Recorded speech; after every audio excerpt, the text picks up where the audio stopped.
Hello, hello, everyone. Thank you for joining us. Welcome back to another edition of Caribbean Diaspora Vibes. Vibes. All right. I know, it's 7 o'clock Let's Eastern. go. So, we've had a long day, but, we try to keep the vibes going. Welcome back, everyone. My name is Donna Morgan. I'm the president of Caribbean American Diaspora Alliance, president of Women of Culture Incorporated, real estate broker, and mindset coach at Inner Vibes Consultant. And we are just blessed and we're thankful to be here, be with you this month. But you know what? This month is dedicated to our men. We're always having women this and women empowerment and women's focus, right? Yes. Majority of the time. And we are giving the men the whole month. The whole month is about men, right? Yes. So what Amen. better way to kick it off than talking about men's health, men's relationship, dealing with the men. How can we deal with the men? That's what the women have been saying. So we've got two amazing guests. But before we even introduce them, let's just say, hey, Lois, how are you? Hey, what's up? A beautiful evening, around 79. We get some weather, some rain down in Kissimmee. And I think the grass on the earth is very happy. Everything is dancing outside. And so it's good to be here discussing. This month is Caribbean Heritage Month. It's also Men Health Month as well. So it's good to be here and good to have my brothers on my side this evening, because every evening I pay a woman in a bridge. But it's all good. It's always a pleasure hanging out with the ladies. But this evening, it's good to have a topic relating to us, and we're looking forward for the discussion from these professional men. Yes, it is important. We need it. We need to see more of this, and we need to see more men, come into our, we've been doing these forums now for, 4 years since COVID, right? Yes. And it's just good to see how we progress and how we, the topics that we've actually talked about. Amazing. So, hi, Dr. Arlene, how are you? I am great. What's up, Dr. Arlene? Good to be here. Louis, awesome. Yes, good to have you, my dear, always. Yeah. All right, so we are now shared on Caribbean American Diaspora on Facebook and Caribbean Rhythms Radio Network. So we got that out of the way. So awesome. Tonight, let's go ahead and introduce. We're going to start with introducing Chaplain Felice Mathieu, representing, we always get the flags and stuff, representing Haiti. All right, in the place, the house, yes. yes.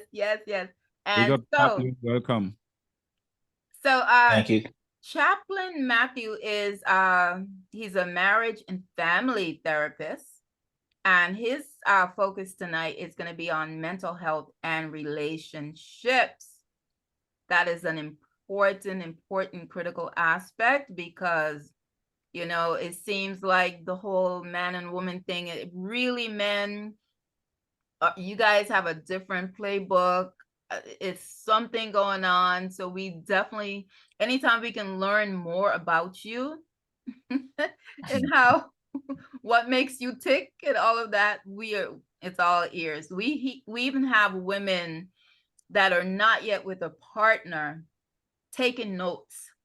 So when they find the man, they're going to have some tips from tonight, right? So we also want to welcome Mr. Alton Parris, and he is a chemist and gut health and wellness advocate representing Jamaica. Rap. Big up, Sal.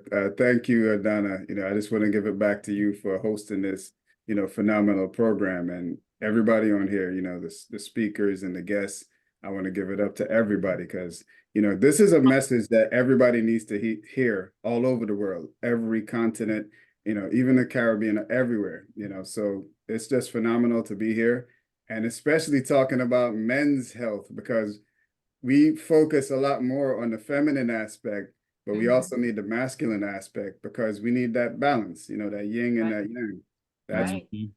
creates that power and that synergy. So thank you. Big up, brother Parris. Welcome, man. How are you? I'm great. I'm fantastic. How are you? Love it, man. Love it. Good to have you. And we're looking forward to hear about the good thing. When I see the topic, I said, yeah, we're going to talk about some belly bottom business today.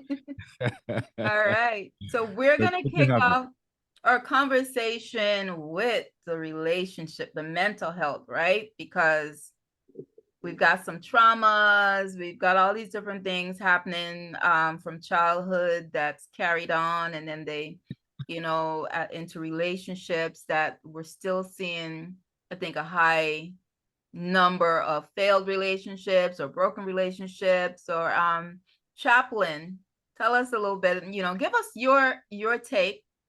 This is an educational forum, so we want it from that perspective to educate men that are listening. This is Facebook, so you have different around the world, that can check it out at any point.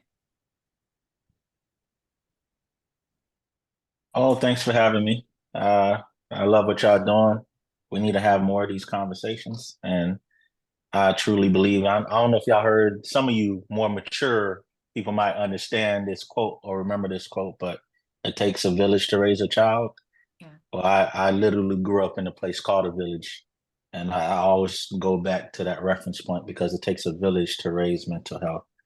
And I think it takes a community or a village in any field. So thank y'all for doing this, and thank you for giving me an opportunity, to talk to your people on your platform. Hopefully I could bring some value, and glad to see another brother in another field doing this thing too. So, talk about say to everybody out there. It's Creole, but yeah, well, let's get it started. What would y'all like to know? Do you just want me to give some general ideas? Yeah, tell us about your focus, mental health, and are you seeing that, how are you seeing that even play out in relationships, or we're going to take your guidance from you, because this is your specialty. What do you want us to know about mental health and or relationships?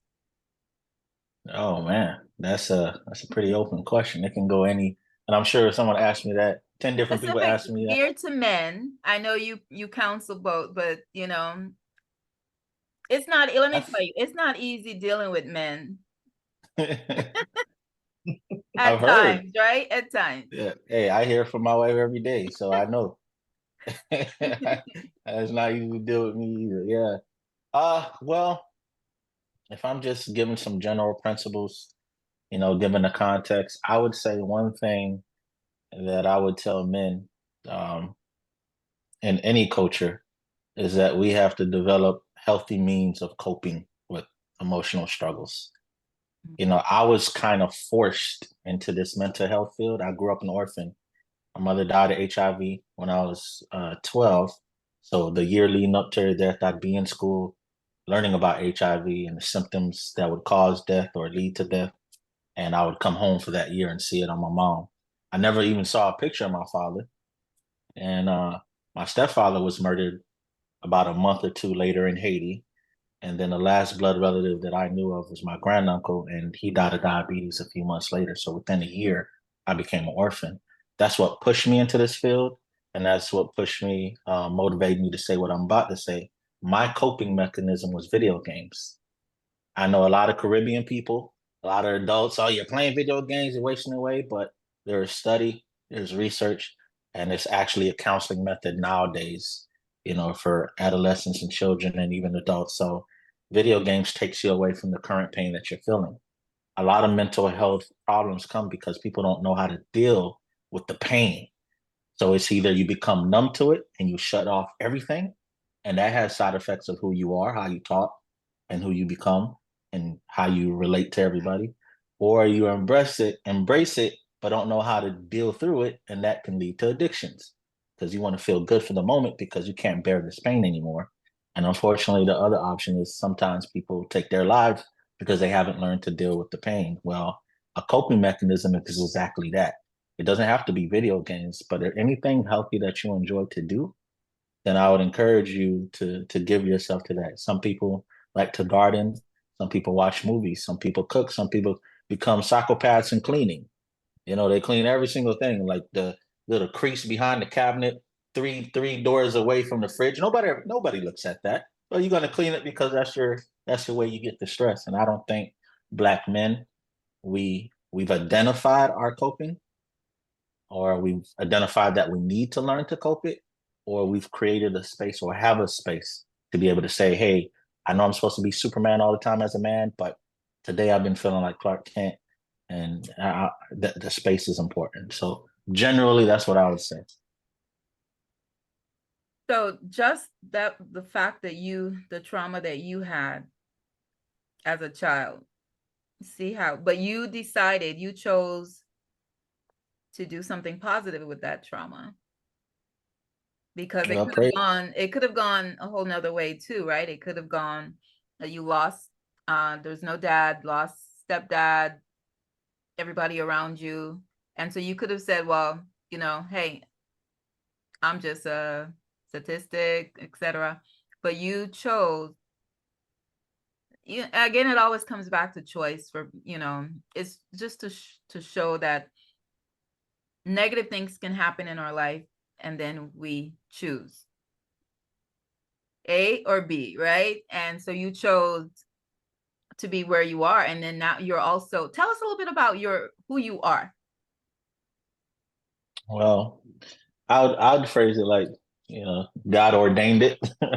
God chose it. How many of us would have signed up for a process to become what we're asking to become beforehand if we knew what it took? Like, let's say I was trying to get in shape, and you tell me I got to eat rabbit food and grass, and I can't drink this, I can't drink that. I'm saying, nah, I already have a wife for 14 years. I'm good. I don't want no six pack. Let me eat my pork chops and oxtails and curry chicken. Let me do that. Right. So it's kind of like those situations where God threw me into this. He really threw me into this. And anybody who knows who I am, anybody who's really in my circle knows who I am. You know that I am relationships. Even before the counseling and the therapy, and even knowing what I was going to do with my life, I was a poet. So I would just speak about things that I learned or I observed. Like I see men that want to be men, but these men are just wannabe men that pretend to be men. So please, men at ease, man. Being the man doesn't consist of consistent plans of deceiving women and releasing semen. I see men that get chills from children. Instead of taking the time to instill the skills of wisdom in them, they let paper bills raise them, yet expect children to praise them. Being the father is just a phrase to them. They're like, why bother? It's just a phase to them. In this predicament, I predict, men, that dollars don't make sense, men, since sense is just senseless. This is who I am. Like, when I became an orphan, I thought to myself, if I die, that's the end of my bloodline. So in a sense, I did make the choice because I wanted to matter in life. And I felt like at that time, God hated me. I didn't know anybody that had no blood relative. Somebody had a cousin, an uncle, or aunt. I was the only one in every room that had nobody. So that shaped me in a lot of different ways and made me passionate about what I do. But I think it's more so God choosing it for me. And then from there, I played my part. But I think God said, this is your life. This is what I want to mold inside you. These are the people that I'm going to put around you. This is how I'm going to make you think. And then my part is just sharpening that gift or that calling, which I've done. And anybody who really wants to know who I am, if you just Google my name, you'll see where my time has went to serve in this area that I feel called to do. If that's not enough convincing, then nothing I say will probably matter, because it's either you see it from that or you don't really see it, Wow. You had a question, Louis. You're muted. He's speaking. So before your dad and your stepdad passed away, take us back to your early upbringing. Where you grew up? Did you grow up in the church? How did you or was your foundation? Because I think you must have had a good foundation to be where you are today. It must have been, right? But no, I don't think so. I think my foundation started with my identity in Jesus Christ, and I was led to God through my wife. My wife's father is a pastor. He's from St. Lucia. I'm married to a St. Lucian. Mm. So he's a pastor, and I came through Jesus Christ through my wife that I met at age 25, I think 25 years. Awesome. And we got married 9 months later. My upbringing, as far as religion, it wasn't, I didn't have that. I was around it, but I had too many questions, and nobody answered me with the Bible. They answered me with their feelings, their emotions, their God told me personally. And that all may be true, but if this is the book that millions of people died for, and this is a book that claims stuff that nobody else claimed about the reality and how we're supposed to treat each other, why aren't you talking from that book? Why are you giving me? So my father-in-law was the first person that did that, and he can give scripture, he'll give history. I saw him and his best friends who are pastors and deacons have biblical talks, and so that right there gave me a foundation of what I believe. That's what I'm talking about right there. Right. Yeah. But as far as growing up, my foundation was unshakable love for my mother. Amen. My mother's love to this day, and my wife may hate me saying it, but that's my greatest love, because she gave me a model of how I'm supposed to treat everybody. My mother never said anything bad about people. You could hurt her 5 times, she'd be there the 6th time to help you out. She was very graceful. I know generations these days, and no offense, women, I'm just trying to share my opinion and share the opinion of a lot of men. A lot of men reach out to me, right? And I'm just sharing my opinion for what they say in the community. Women have become so masculine, and they think that becoming masculine shows strength and power and equality. Okay, maybe it does. But my mother was dying of HIV. I never heard her raise her voice. I never heard her yell. I never heard her argue with my stepfather, not one day. But yet she was the strongest woman I've ever known. She would have people that didn't even really speak English, but for some reason, her and my mom were friends. Like, they would just be cool. They're doing each other hair. People in the community would come to my mother's trailer. We didn't have money like that. Anybody in my hometown of Immokalee, Florida, they know Silvina Mache. Anybody in that town, if I say who my mother is, they know, and they welcome me with open arms. But yet I never seen what I see today, with women yelling and cussing and rah and this and that, thinking that that's strength. So my mother's foundation is what really gave me that piece of how to love people, period. That was the greatest thing. And I never loved another like I love my mother. I have no sisters or brothers other than the brothers that I've been blessed with by other mothers and other misters. And I love my brothers and many others, but all of them put together is but a feather compared to the love that I have for my mother forever. I mean, I don't want to be corny, y'all, but this is who I am. Relationships. I love the poem. I love how you just drop in the lyrics, right? That's just who I am. You sure you're not Jamaican? Because you just drop in lyrics. Hey, I love Jamaican culture. I love their music. I used to dance to it. I love the food. I'm a foodie. But anyway, I just want people to give it a sense of who I am. This is not what I'm being for the moment. I didn't start being this because I got my grad school degree. This is what God called me to be. Every fiber of my being is relationships and marriage. I just serve in different ways. Chaplain, I serve a different way. Therapist, I serve a different way. As a coach, as a video content creator, and doing podcasts like this is just about serving a different way, and marriage is needed. So what tips could you give? We'll start with those that are, before we even get to marriage, like that want to enter a relationship, or, well, you did talk about the women are too masculine, the masculine energy.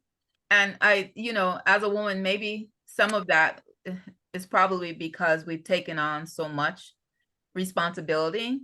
And then, so with that, I think what happens is when we do take on the role of mother and father, sometimes it can get blurred, and we then take on the masculine role. And so, but you're also saying that men, from your standpoint, you're hearing from men saying that masculine role is too much. At this, it's just too much. What other tips for those single women that would like to get married, could you give us, from if you were counseling me and I say, I'm coming to you and I want to get married, do you do like individual counseling, or is it you do both of them together? It's just individual. I do premarital and marital counseling or coaching. But yes, the advice that I would give, the first thing that comes to mind, and men, if you're in the chat, or if you see this later somewhere, and you want women to understand this, then you have to do what women do for each other. They like, they share, they comment, they make enough noise, and they have enough unison to where it forces men to listen. Men, we don't do that often. We'll share clips about, sports. We'll share clips about movies and all this other stuff, but we don't share clips about what we're going through. So a lot of women, it seems like we're not going through it, and it's our problem and it's our fault. And so these are opportunities. When someone is saying something, share it, like it, comment it. Okay, so the thing I would say is, and this is what the community says of men, a lot of women approach their feelings like it's fact. And that gives a lot of men problems. And here's why. Women's intuition. Look, I've seen my mom know stuff and I have no idea. So it's got to be God's gift to women, where it's just, y'all are intuitive. Y'all can read body language statistically, scientifically. Y'all can process a body language 10 to 20 times faster than men. Body language communicates 75 to 95% more than words. We get all that. But guess what? No one who walks this earth's surface is perfect. You're flawed. I'm flawed. Everybody in this world is flawed, which means sometimes you're right, sometimes you're wrong. That goes for everybody, male or female, in this world. A lot of men feel like, because you feel something strongly, that by default you're right, and now the man has to make it right for them. And the problem is, what happens when your feelings are wrong and you still feel like your feelings are right? And now the man still has to do something knowing that right here at this particular time, your feelings are wrong. They're wrong. So men don't have a way of communicating those errors that he sees, knowing he loves you and he wants you to be better. He sees something, a booger that you just don't see here, sweetie. There's something, let me take that off because look, your hair look good, makeup is nice. I like that dress. Oh, those shoes, you got your hair done. But you got a booger right here. It's hard for a man to do that without the women feel like you're talking about their whole outfit. It's very hard. And men, we get this all the time. That's the biggest frustration. And somehow, if a husband share, I'm not saying that there aren't times where a husband delivers a message improperly or wrongly. I'm not saying that every time your husband disagrees with you that he's always right. I'm not saying that. I'm just saying for the time specifically where you are wrong, you are incorrect, you're not right. You didn't assess those times. Maybe it happens 1 out of 50 times, but that specific time that we're talking about, can we have a conversation without somehow we being to blame for it? We being the cause to it?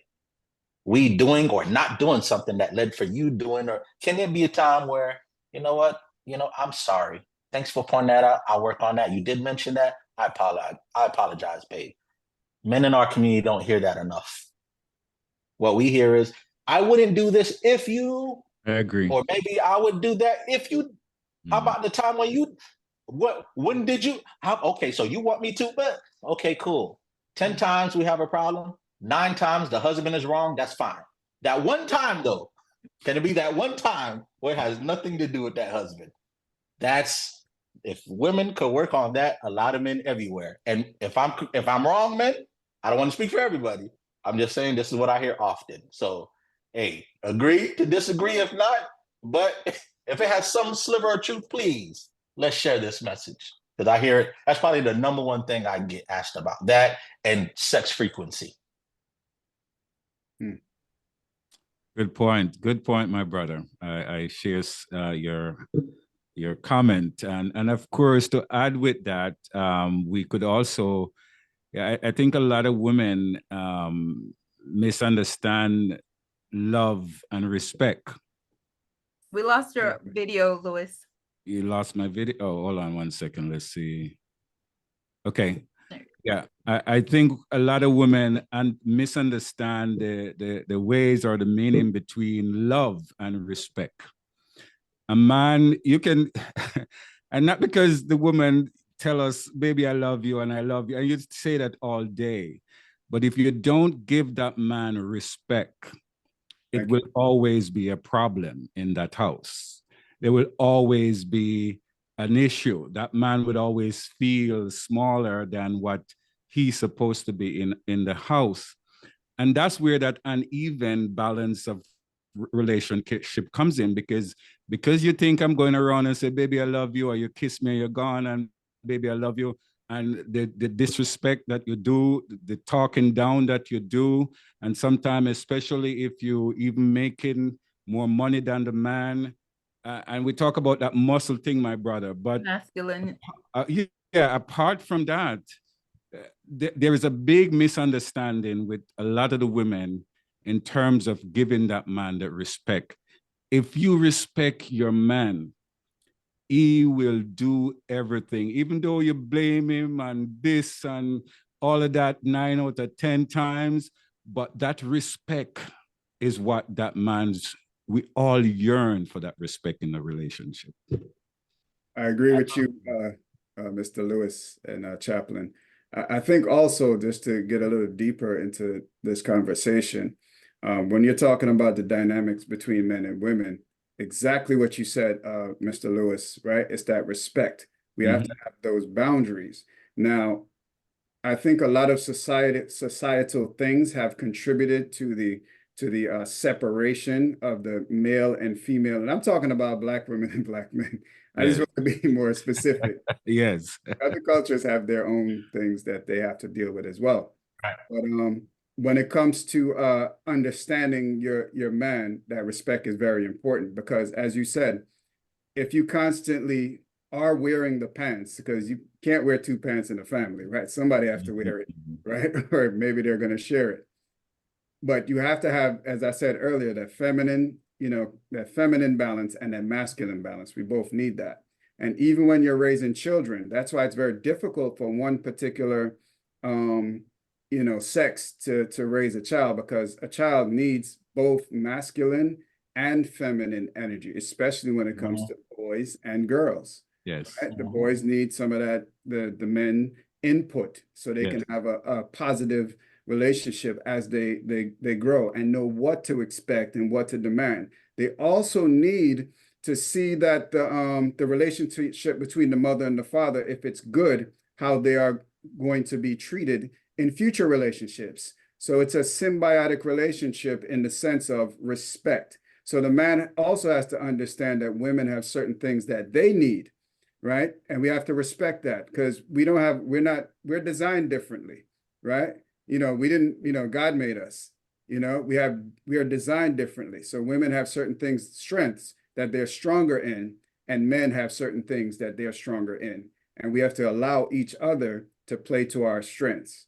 And that's that when we can see that, right? And not let society dictate who should be, the breadwinner in the house and so on and so forth. I know you touched on that as far as like making income, because sometimes some women make more money than men. You understand? And that too can be a nudge in a relationship, because if a man doesn't feel empowered, if he doesn't feel loved, if he doesn't feel respected, then what's the use? You understand? Yes. And sometimes men, because men, we have different things. When we apologize, sometimes we don't communicate verbally. We'll fix something for you. Right? True that. Yeah, we'll fix something, and but that's a way of communication. But some women, or I should say, I can't speak for all women, but a lot of women have to know how to identify that. Yes. Because sometimes they physically want you to say out of your mouth, "I'm sorry." Right? And some men, because we're designed, we don't say it that way. So it's verbal and nonverbal communication. True. And these are the things, that kind of separate us. And, a lot of things, I don't know if I want to get into it, but there's societal things, governmental things that have been done specifically to separate the family. And we can say it's conspiracy, all of it, but it's a fact. You can actually go and look these laws up, right? I know in Jamaica when I was being raised, right, the teachers was allowed to whoop the children, right? And I'm gonna tell you right now, I appreciate it because I wouldn't be who I am if that Amen. wasn't allowed. Amen. But now laws have changed, right? Mr. Lewis, you can go ahead and expand on that if you can. Yes, sir. Yes, sir. It is true. I grew up in your era too, where I used to get whipped by my teacher. And the neighbor. And the neighbor. And that was norm. And when you come home, you get another one too, or a good warning. Hey, what happened?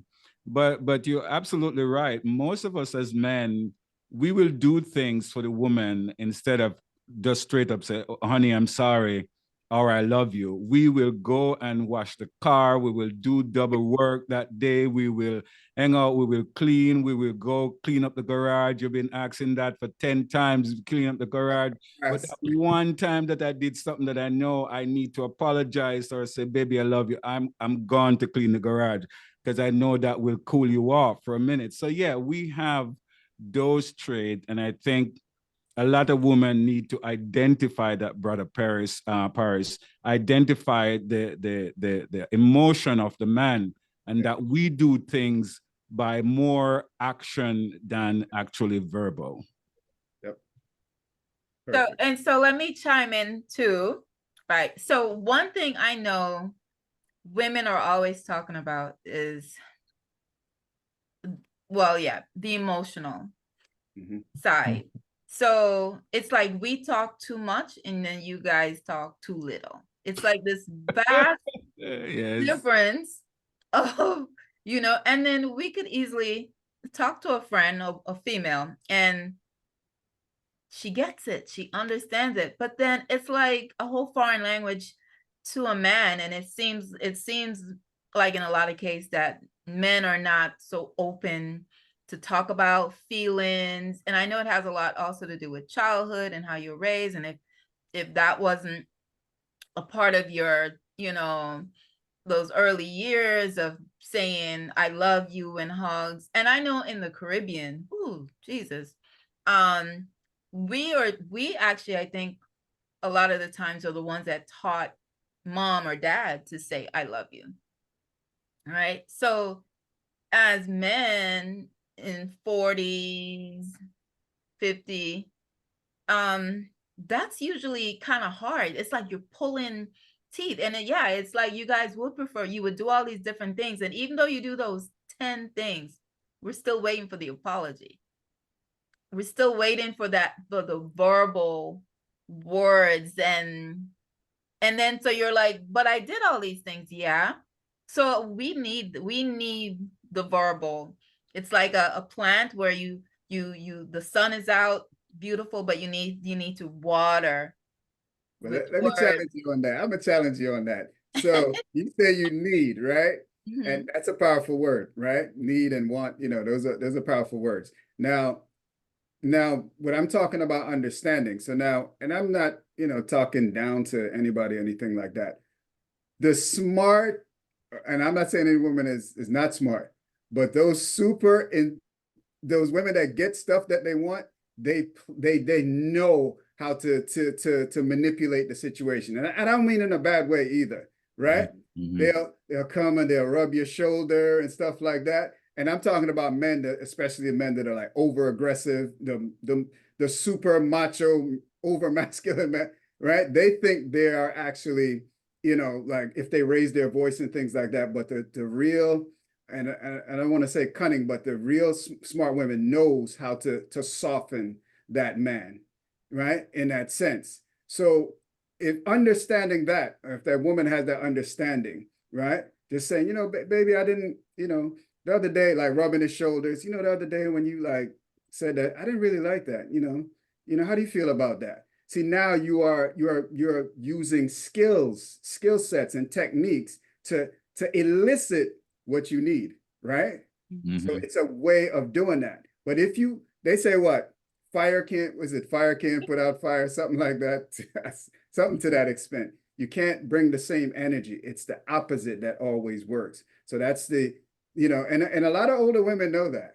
A lot of older women, like the newer generation women now, it's a little, I think things are being taught a little bit different, right? More aggressive. More aggressive. There you go. Thank you. So And like, I'm go sorry, ahead. but like you said earlier, to add to what you're saying, like you said earlier, I think because, and statistically this is true, women, especially in the Black community, have had to compensate for so much and do so much because, to be frank, Black men, we were sucking in that category. It was just, it was just, Disagree, and I'm gonna tell you why after you're done. that's one factor. I'm not saying that's the whole factor. If someone comes to me, if I'm a personal trainer and someone comes to me and say they want to get in shape, I can give them all the education, opportunity, space, workout equipment. But the factor is not just those. It's also, are they committed to a diet? Are they resting? What's their education? But so one factor is just men not taking accountability. And that's true, because you can look at when you look at our music, is it promoting more monogamy or scandalous stuff? I agree and I disagree, but I'll tell you why. I wait till you're done. Okay. So I was saying, so that's one factor. Another factor is the lack of responsibility of women, because we can't say that we want a man who are emotional, and then when a man's emotional, now it's a turn off. Be emotional, but not that emotional. Then be masculine, but not now that's too masculine. There's a problem if you have it, there's a problem if you don't have it, but then all the blame goes on the men. So do you want us to be emotional? And then what's your part in that? Are you creating an environment for us to continue to be emotional? Or is what you're talking about, is it being used to manipulate me, to control me, to have some type of power play? And a lot of women are not willing to have the conversation of that part too, on how manipulative that we can feel when you find a man that really cares and loves you. Because now it becomes about making that man your genie and not your leader, not your provider, not your lover, not your best friend, but a genie in which he's just supposed to give you what you want. So that's another factor to the issue. A comment, someone said, let's see, we are dealing with a lot of broken men. Women feel like I guess the job is to fix broken men. So again, it could be from homes that, that was not shown the love, the respect, all of that. Because, we do repeat, a lot of times we repeat what we saw in the home. So if the disrespect was there, lack of love, it can easily be repeated. So I think that's a big, thank you for that. I'm checking. People had someone text me. So that should be, how do you guys feel about that? Do you think that there's... I want to chime in on that. Unless, you know what, Mr. Lewis, if you want to take that, go ahead. No, you go ahead. I'll come in after you. I'm going back to Mr. Chaplain here. Okay, so you said, and I'm just saying that's one of the factors you said, that men suck. But I didn't want to get into it, but there's a reason why the Black family is the way that it is. When you go back to the 80s, right? The 70s, the 60s, the 40s, we dressed different. We used to always wear suits, right?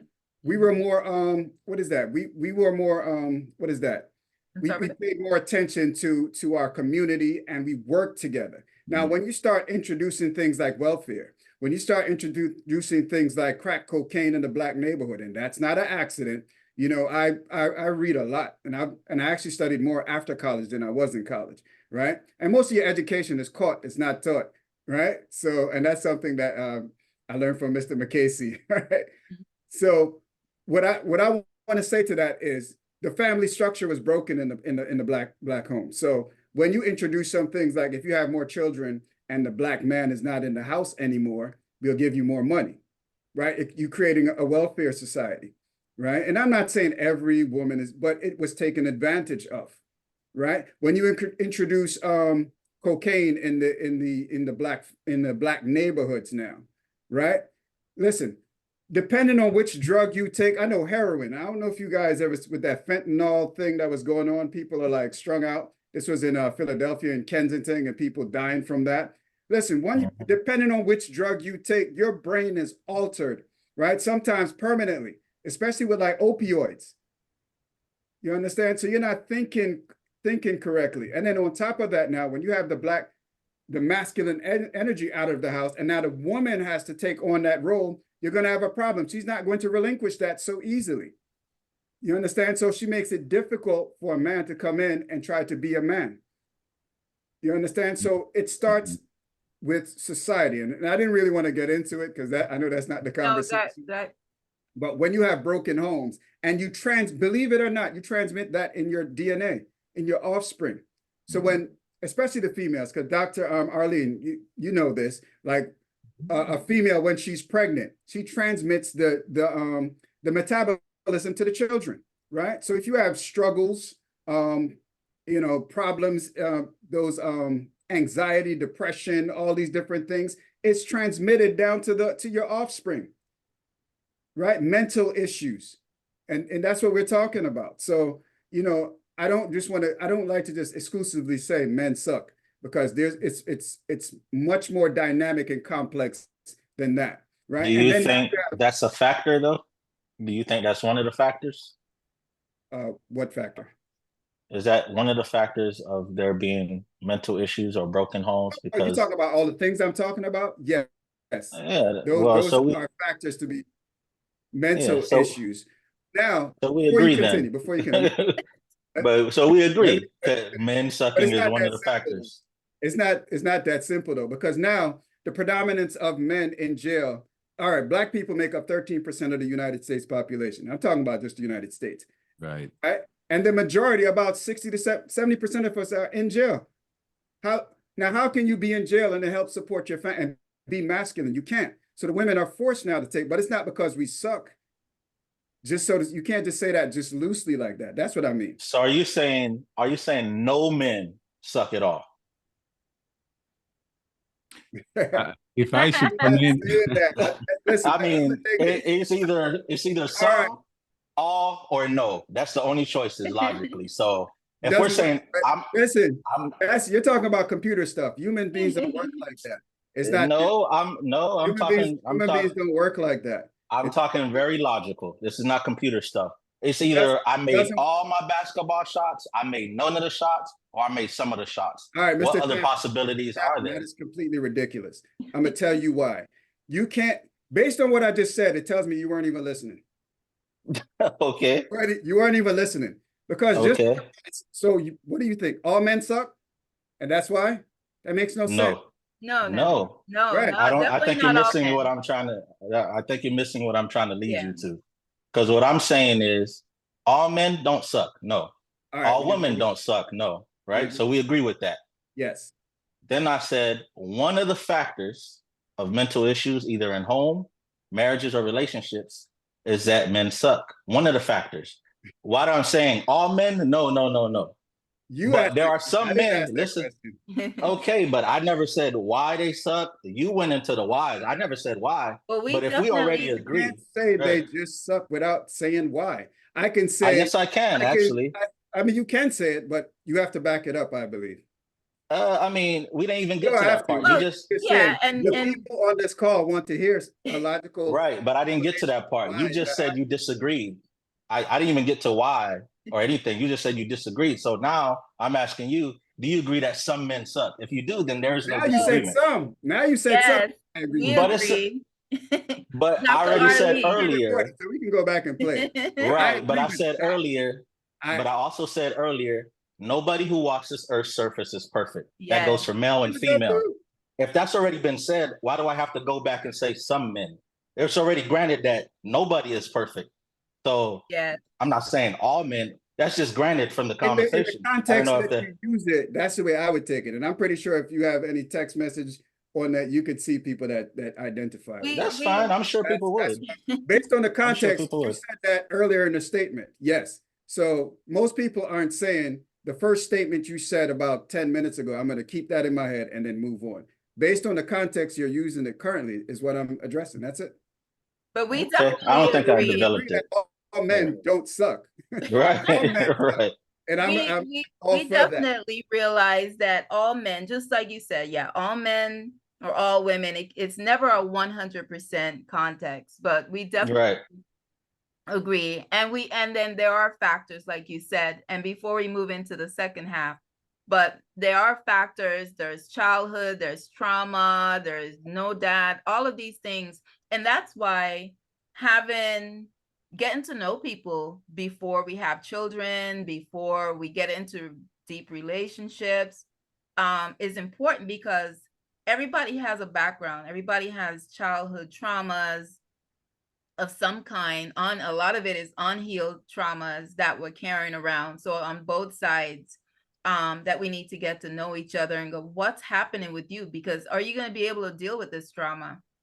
And the things that come with that, the family and the dynamics and the dysfunction and all of that we have to look at. And yeah, if that woman is now with a very high masculine energy, can you even deal with that? Even though you sympathize with her situation of being maybe a single mom or something like that, all of that and has to go into the pot when you're going to have a relationship.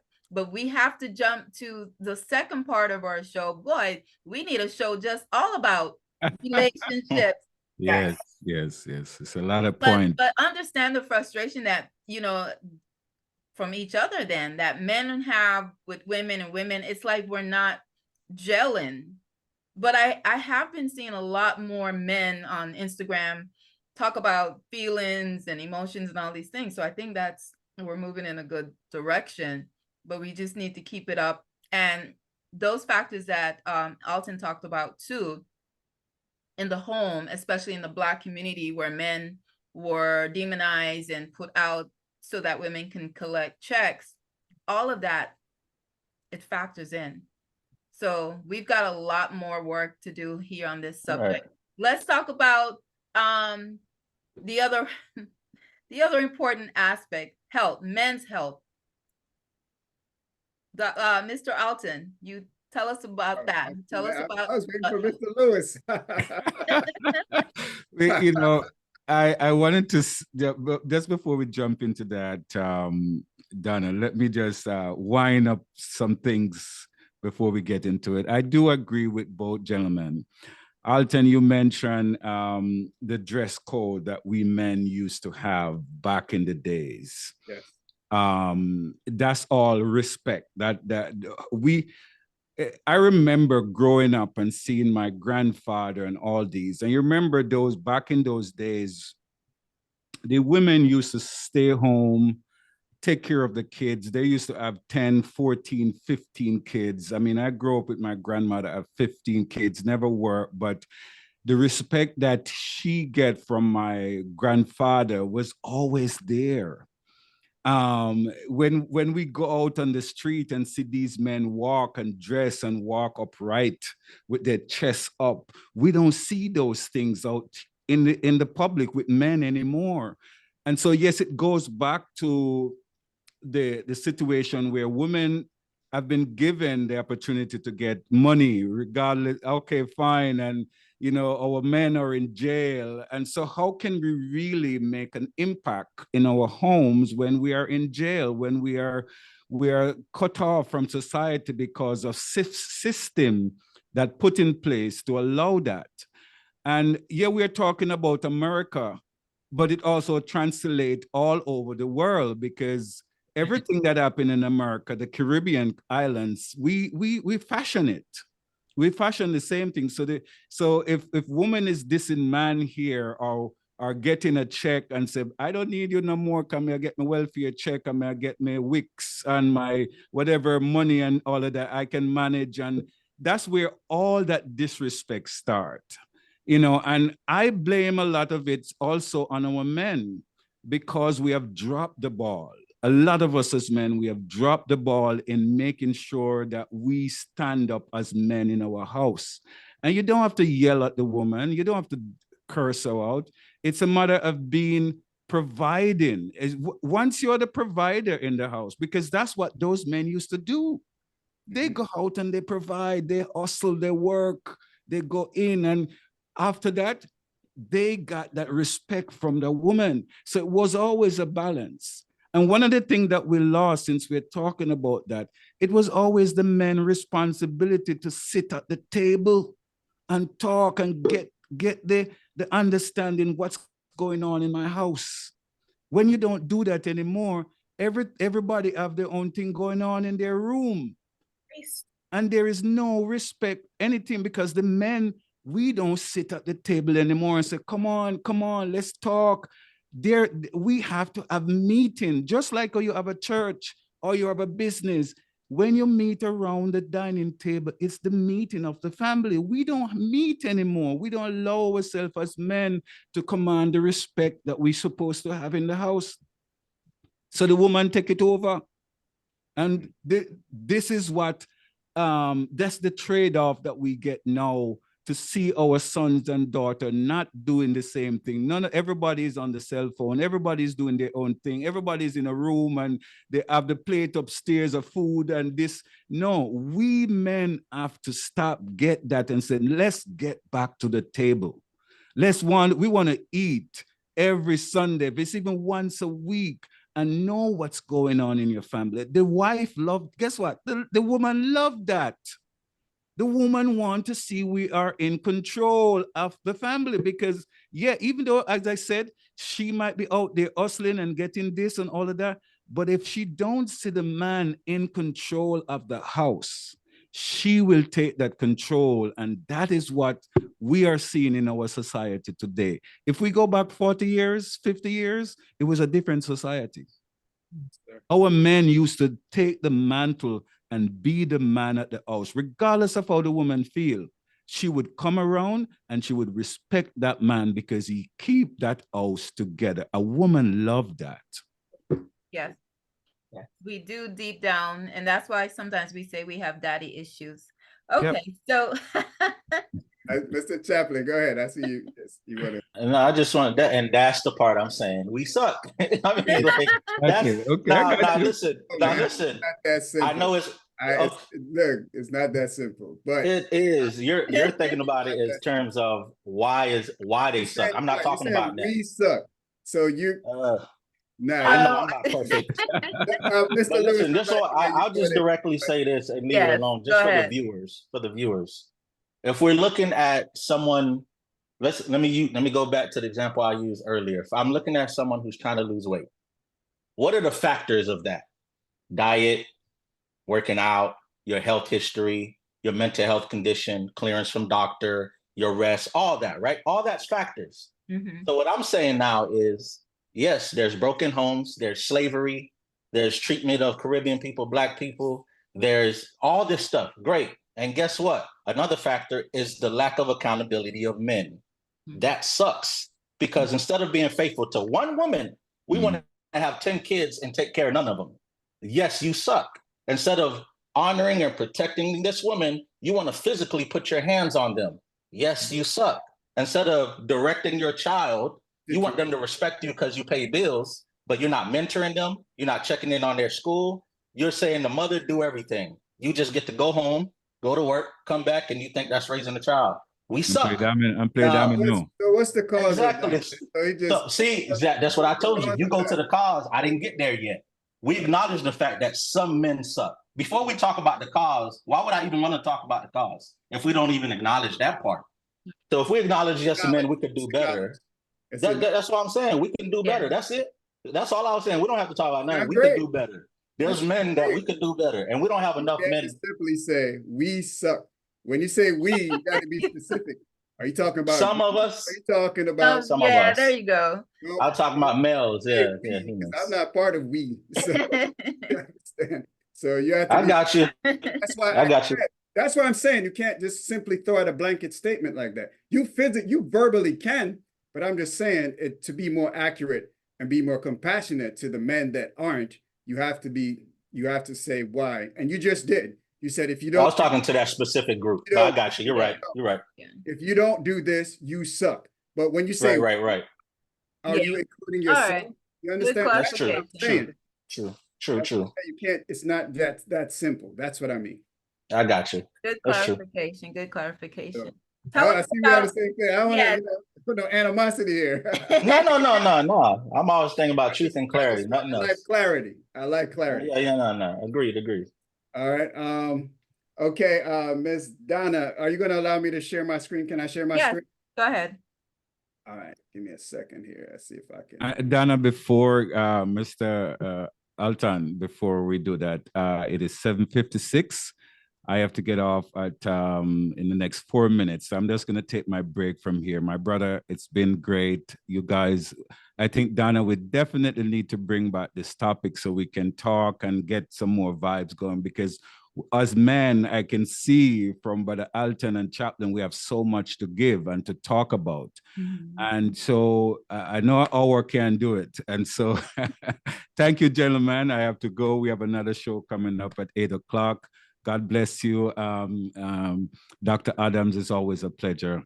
And we're looking forward to talk with you guys again. God bless you. Awesome. Thank you. Listen God up on the, it will be on Facebook, Louis.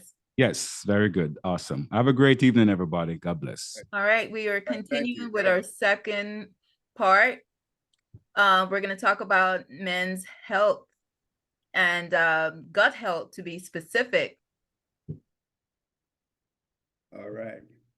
All right. So can you see my screen, Donna? It said that you started. Yes, now we see it.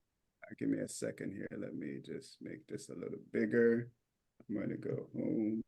I'm going to go to slideshow. All right. And I'm going to go here and from current slide. All right. So can you see it? Yes.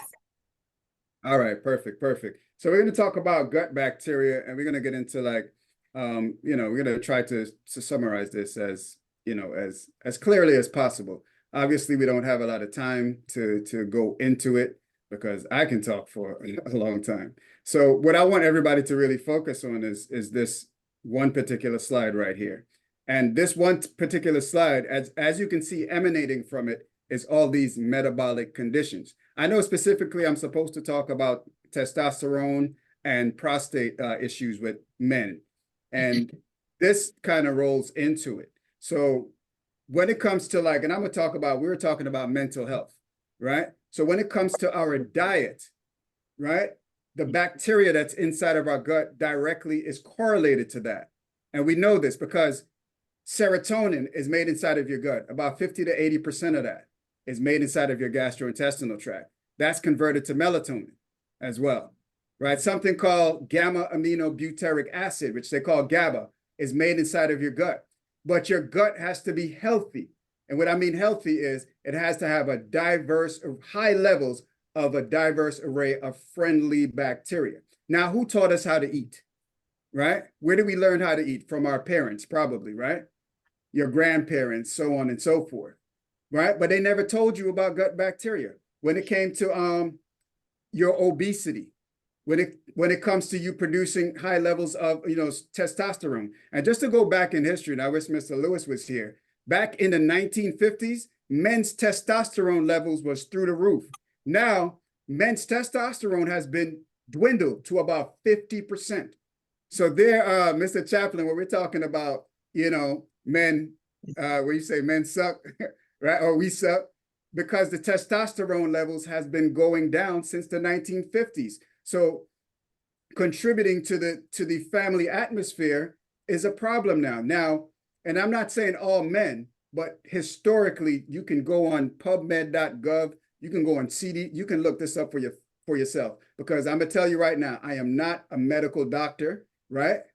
So you can fact check all of these things that we're talking about right here. When it comes to obesity, losing weight, that's directly related to your testosterone levels as well. They've shown this. You understand? And I'm not going to talk about anything. The other issue that I want to talk about is diabetes.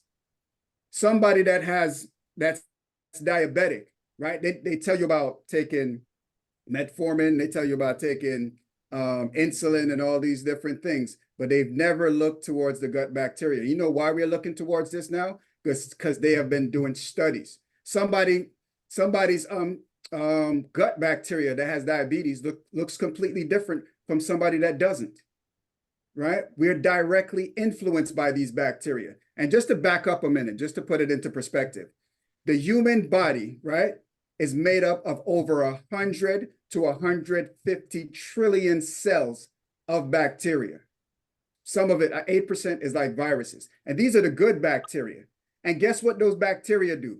They keep us healthy. They keep your mental health strong, ladies and gentlemen.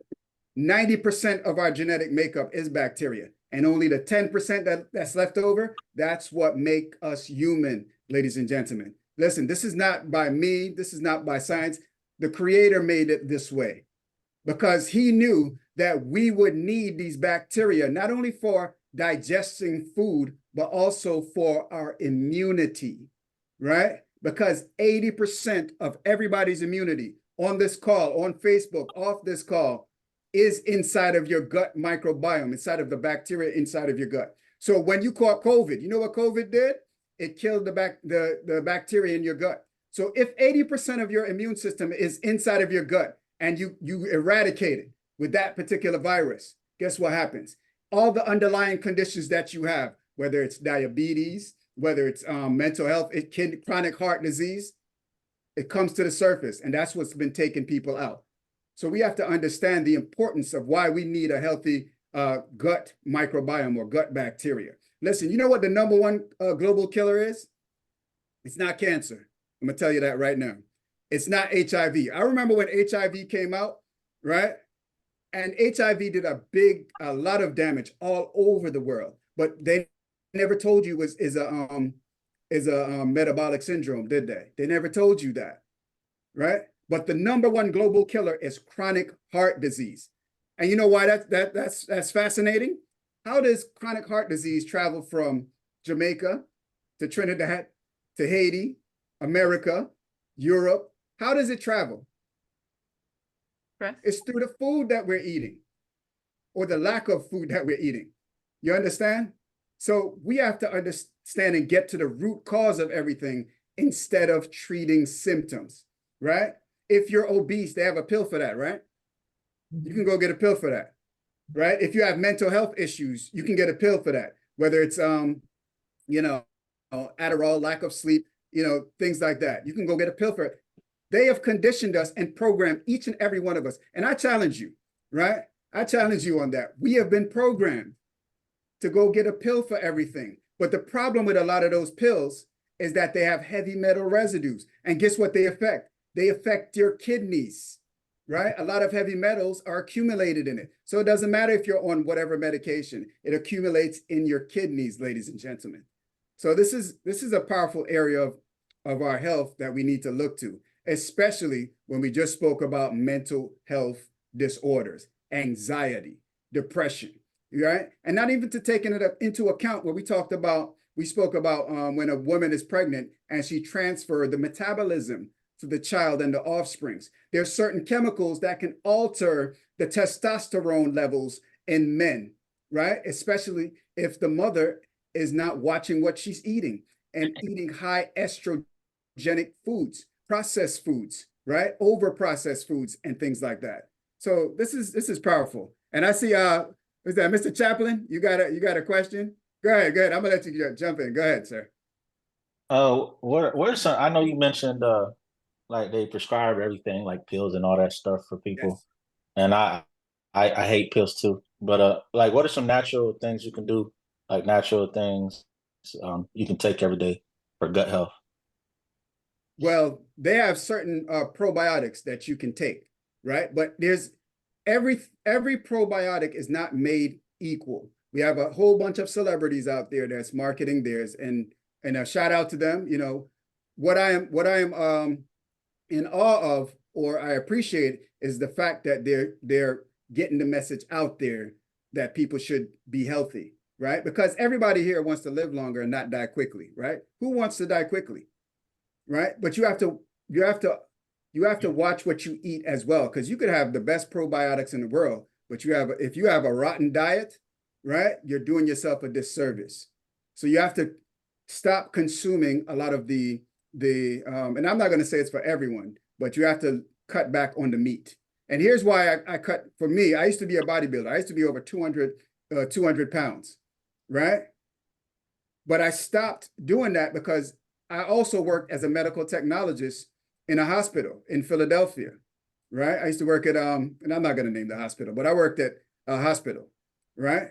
And I used to read those books. When you go into a hospital, they have libraries. Every hospital has a medical library. And I used to read the books, and I found out that you can specifically design things for for people to eat that'll affect them behaviorally. You understand, those artificial colors, so on and so forth. I also understood, being a bodybuilder, I used to eat a lot of protein. I used to eat a whole chicken for breakfast and 2 dozen eggs on top of taking my protein shakes. But here's what I discovered.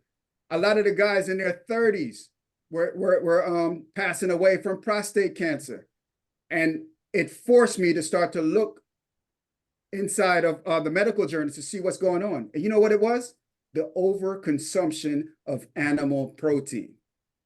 You understand? So we have to watch what we eat. The next thing that I discovered, and this was looking under a microscope, and people may eat pork out there. Everybody has their opinion about everything. But if you want to find out what's really, you can go look it up yourself. So you don't have to, I am just a messenger. You don't have to believe me, right? When I saw that worm under the microscope, because we had to extract spinal fluid from a patient, and I was, and had the opportunity to look under the microscope and see the slides, count the, your CBC, your complete blood count, and things like that in the hematology department. Once I saw that worm in that microscope, I never ate pork again. You understand? So we have to be very careful of the things that we put inside of our mouth, ladies and gentlemen, because it's leading to these metabolic syndromes. You understand? And please get this, what I'm saying. I'm not saying doctors are bad. I'm saying, and you said it earlier, Mr. Chaplain, we have to be accountable, not only for our mental health, but we have to be accountable for our physical health as well. You understand? So we should be having a conversation with our doctor when they prescribe something. We should be having a conversation about the side effects, right? The risk to rewards when they prescribe something to us, right? This is going to help your blood pressure, but then you might lose your kidneys, right? Is that a risk that you want to take? What is a natural alternative to lowering my blood pressure? These are the conversations that we should be having on a daily basis. You understand? When we're talking about allergies, right? You have to look towards the bacteria in your gut. They've done studies on this, ladies and gentlemen. I'm telling you, they have something called the Human Microbiome Project. They did a 10 to 20 year study on it. And you know who did the study? The National Institute of Health. And they found everything that I'm saying here, they found out that there's a direct link between everything here. So if they know, shouldn't you know? And that's why, I'm here tonight, because my purpose is to bring this education to everybody, all over, everywhere, right? All over the globe. Because one thing that I want everybody to understand is your own health and the basics of your health. You understand? So you can have a conversation with your doctor, right? And you guys can talk about what's best for your health. You understand? But I know a lot of times, my people in the Caribbean, if the doctor says take this, we just take it and we run with it, right? But you have to be careful of the side effects. And do not get me wrong, I am not saying doctors are bad, because I don't know any doctor out there to say, you know what, I'm just going to kill all these people. That doesn't happen, right?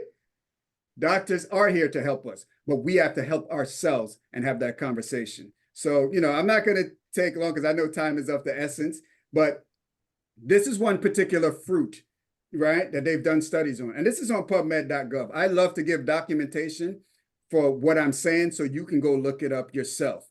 You understand? Because there's a lot of stuff out there. People will tell you, they'll come on and they'll pose like they're the guru of health and all these different things, right? I'm not here to profess that. Everything I say, I'll give you where the link where you can go and actually check it, fact check it for yourself. Now, camu is the seed, and you'll see all these different medical names and something like that. But what you should understand is that from side stream to antioxidant, this is great for anti-hyperglycemic, right? Your blood sugar, anti-proliferative, antimicrobial, anti-hemolytic, right? So your clotting of your blood, anti-inflammatory, anti-hypertensive ingredient, high blood pressure or something, right? So you have to understand that this is one of the particular fruits that helps with those things. There's a company out there, I'm not here to tell you what to do, but there's companies out there that can actually, lead you in the right way when it comes to the probiotics that I'm speaking of. So this is what the article is saying. Nutritional interventions with some plant extract present promising health benefits. In study, we have evaluated action of camu, an amazing Amazonian fruit rich in polyphenols. You know what polyphenols are? Polyphenols are made in one place. So you could eat all the meat that you want, but you're not going to get polyphenols from that. You get polyphenols from one place, and that's from plants. You know what has the highest concentration of polyphenols? Noni. Noni has the highest concentration of polyphenols. And we know this, especially in the Caribbean, right? I know it's in Haiti. I know it's in Jamaica, all the Caribbean islands, right? So we have to understand that and take our health into account. Even acerola cherry, I know that's all over the Caribbean as well, right? We know papaya, right? Mangoes and these different things. Now, let's talk about something called black pepper, right? And it's a black pepper fruit specifically, right? It helps with age-related neurological disorders, right? So as you age, we get neurological degenerative diseases, right? And this particular fruit helps to protect you against that. And that's really, really powerful, especially against your impaired mitochondrial function and oxidative stress. I know they talk about free radicals all the time. Anybody know what free radicals are? Right? Right? That's when, because we get free radicals every time. And if your immune system is up to par, every time you sleep and you break your fast, when you wake up, your body, your immune system or your defense system removes those free radicals. It's an unpaired electron, right? And that's why you need something called antioxidants, right? And usually that unpaired electron is a positive charge. They call it a cation. I don't want to get too scientific on you guys, right? But that positive charge goes around and it wants to be neutral, right? And damages your DNA. That's why we need antioxidants, ladies and gentlemen. Now, this is from PubMed.gov, National Institute of Health as well. So this is talking about how the gut microbiome relates to prostate cancer, right?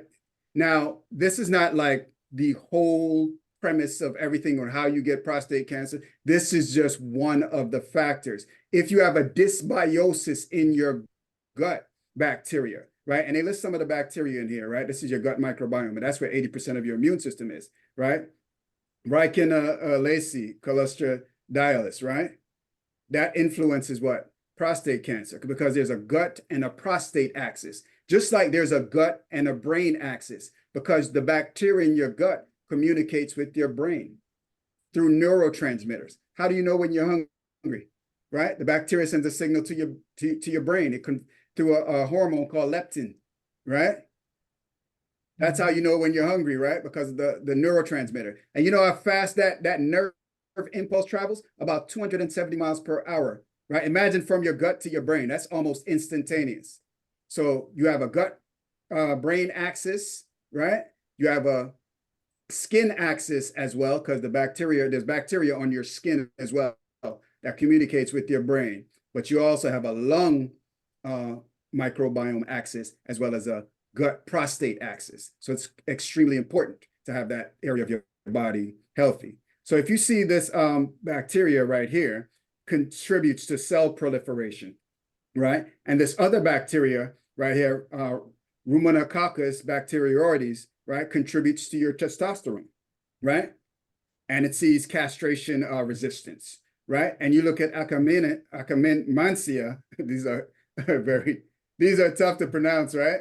Akkermansia muciniphila, right? It contributes to the efficacy of medication, right? It also contributes to the anti-tumor immunity, right? And when you have a dysbiosis, meaning you have more bad bacteria in your gut, right? Because when you're consuming processed foods, a lot of meat, so to speak, right? They kill the good bacteria in your gut. And before the good bacteria die inside of your gut, they starve. And when they are starving, they eat the mucus lining of your gastrointestinal tract, creating something called leaky gut syndrome. Now, all the bad bacteria can get through those holes inside of your gut. One of those bacteria, especially if you take a lot of medication, is Helicobacter pylori, right? And that particular bacteria causes damage in the gut. You understand? So when you have a dysbiosis, you know, alcohol, smoking, those type of things, right? It creates something called lipopolysaccharides, right? And you start to get inflammation. And that's what leads to this local inflammation, this dysbiosis right here. And then your prostate starts to get inflamed. Then you go for what? A prostate stimulating antigen test, a PSA test, right?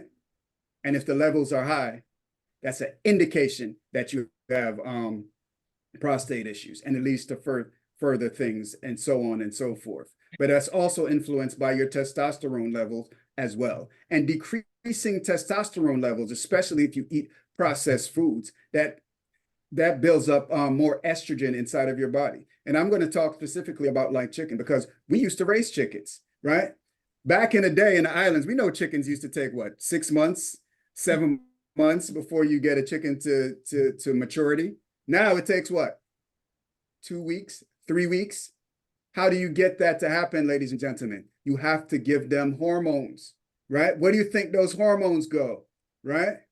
And we used to feed the chicken pill, right? And the chicken pill has antibiotics, but it also has hormones. So when you consume that chicken, because you're not going to cook those things out, you get an overabundance of estrogen, right? Too much estrogen for men is what? That's not good. That's how you change a man from from male to female. You give them more estrogen, right? And females with artificial sources of estrogen is not good. That causes things to grow inside of your body, right? AKA fibroids and things like that, right? But as you get older, your estrogen level starts to go down and things like that. So you have to understand that diet is important, but a healthy gut bacteria microbiome is equally as important. And just to elucidate what I'm talking about, because this is going everywhere. Netflix, and I know it's cut off right there, has a documentary called Hack Your Health, The Secret of Your Gut. Listen, they knew about this about 10 to 20 years ago. We are just catching up, right? We're late to the game, ladies and gentlemen.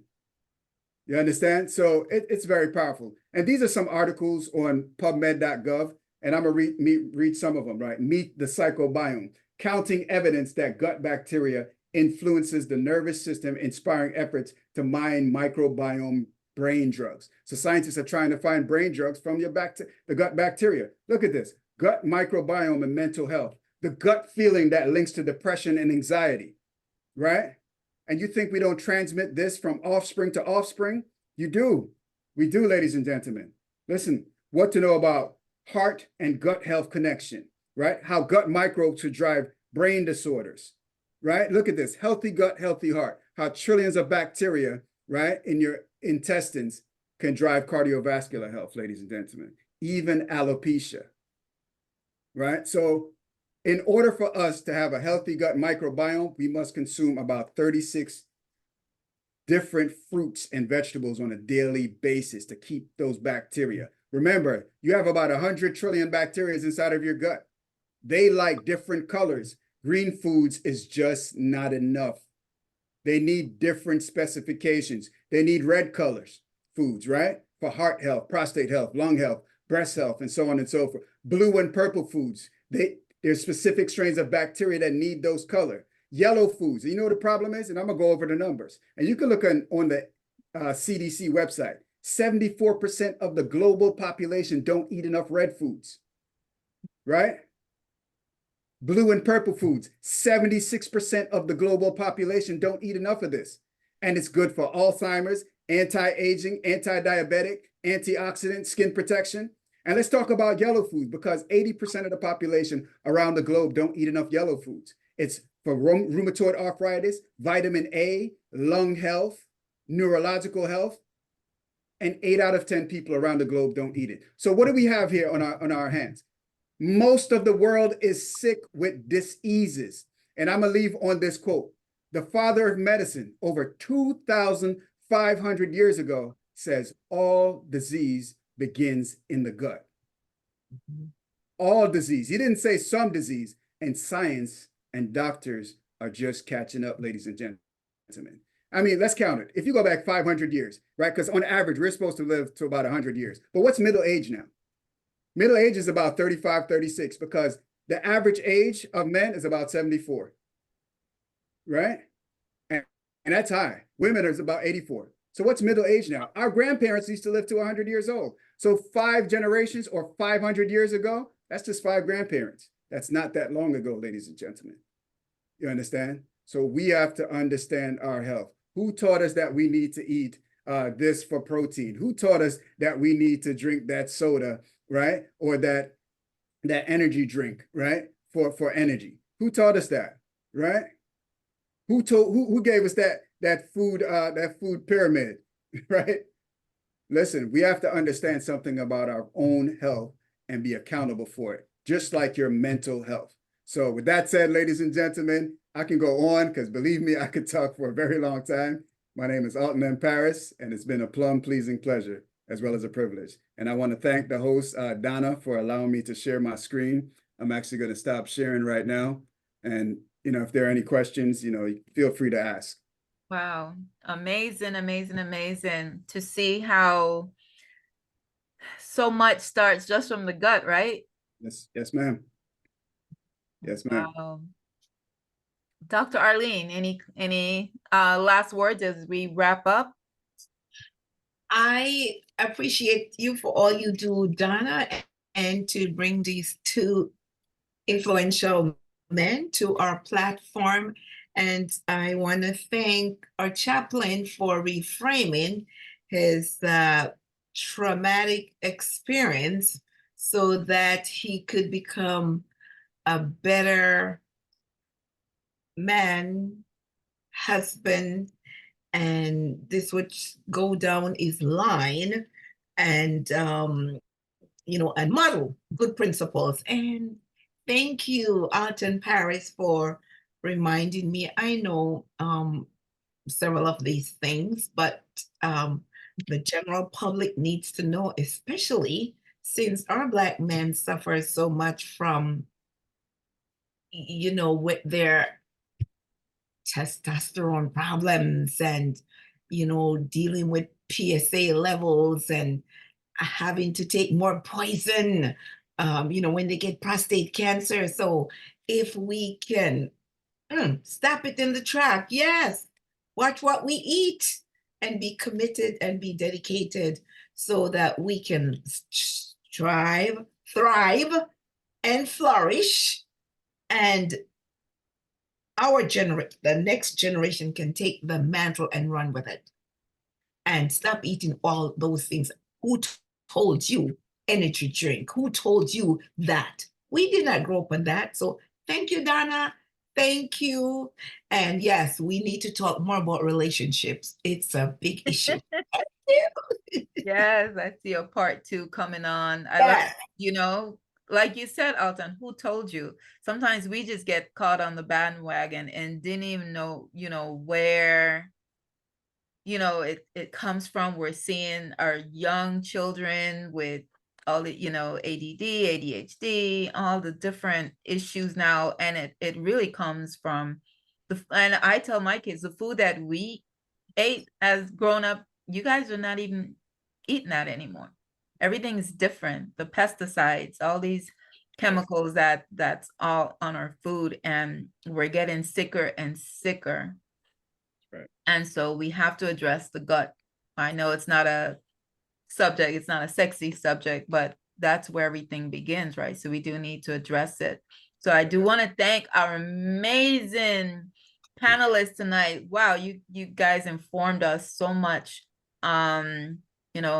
Taking the time out of your busy schedule. Chaplain, Felice, Mathieu, thank you so much for your words of encouragement, for single ladies, for married ladies, for men, to try to understand each other, because that's what it's all about, just trying to understand each other and be compassionate as Christ would be compassionate, be love, understand that trauma happened in each, whatever that trauma is, whatever that factor is, it happened and it's now contributing to the adult man and woman, right? And the dynamics that's going on there. So we need to kind of step back and look at that and say, hey, what is your factor?